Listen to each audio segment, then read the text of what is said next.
It seems that you have met your end. What a pity.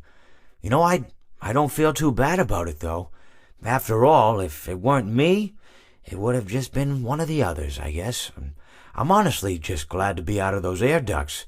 It's not easy for a hippopotamus to fit up there, and not easy to get down either, and not as young as I used to be, as you can see.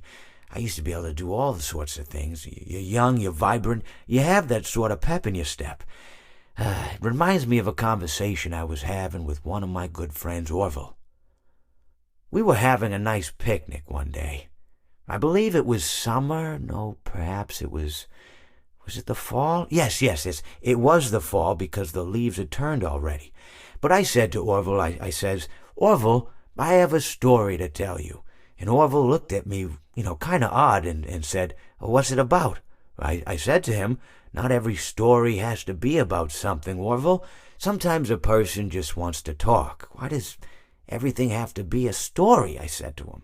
He just looked at me and he said, "Well, you said you had a story." And, he was quite right. I did, in fact. I told him I had a story. I suppose if a person just wants to talk, then it's best to not announce that you're telling a story. Telling a story does come with its own pressures and expectations, I suppose. After all, if you're just talking to a friend, and there's no more expectations than if you were talking into the wind. Words by themselves aren't expected to carry, aren't expected to stick. But if you announce you're telling a story, well then, there'd better be a point to it all, No one wants to sit and listen to someone ramble on and on and on with absolutely no end in sight.